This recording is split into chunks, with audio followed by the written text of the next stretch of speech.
You know, you and I both have heard the myth. People come in the office all the time with the myth that you got to be broke to get on Medicaid. Right. And nothing could really be further from the truth. Well, it's sort of true, but then not really. And particularly for the married couple. Maybe that's why it's a myth, right? Exactly. My favorite client is the married person who has just had to put their loved one into a nursing home or has been told, we've gone through the Medicare rehab stage of this, and we really recommend they not be going home. Right. And so your next question is, okay, well, how much is it? Well, it's $6,500 a month. Oh my goodness. Yeah. Right. And they've heard from typically the beauty shop and church that you have to be broke. Okay. Right. That there is a whole section of federal law that the states have to follow that are called the spousal protection rules. There is a whole section of the law to protect the spouse that is not going into the nursing home, both income and assets. And those laws are pretty generous for the well spouse. Extremely generous. In Texas currently, and I don't memorize the numbers, but I'm familiar with them, $119,220 that the well spouse can have in assets and still have the spouse who needs to be put into long-term care qualify for Medicaid. Correct. Right?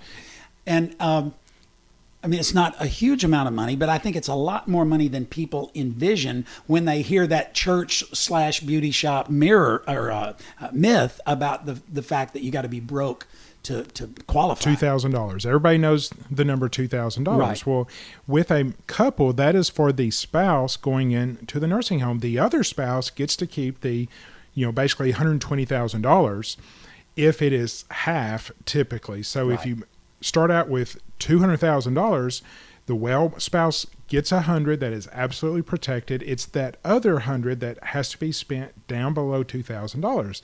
And what's interesting is we can spend that money to benefit the other spouse, fix up the house, pay off a mortgage, new car, pay for burials, things that truly make her life better, typically her, I'll say. And we spend the money to meet the guidelines, but number two, we spend it to directly benefit that well spouse. And you're using the term spend. We don't actually have to spend all of it. We can do some other things with it, like a single premium immediate annuity kind of Medicaid annuity, so that because Medicaid is the first beneficiary, it doesn't hurt us in our application process. I say spend because that's the Medicaid term for it. It is known as spend down. Correct. And so we are spending it, but we're spending it by giving it essentially to the other spouse. How many Medicaid applications have you and your office done over the years? I stopped counting, but I'm pretty sure we're well over 3,000. Wow. Yeah.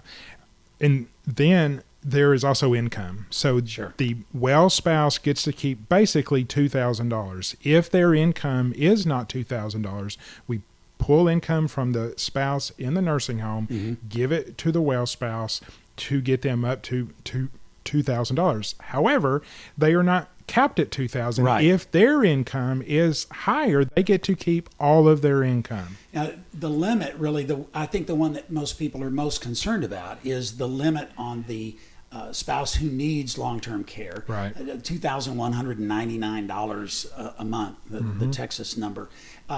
And in fact, if you're making more money than that, that doesn't necessarily keep you out of Medicaid, right? You're technically disqualified unless you do this crazy little trust thing. Qualified income trust or Yes. Miller's trust. A Miller's trust. You just run the income through that, then it goes to the nursing home, then everything's good. And in effect, what you're doing there is you're private paying to the extent that you can, and Medicaid is picking up the balance. Precisely. Okay, great. Appreciate your help on that. Sure.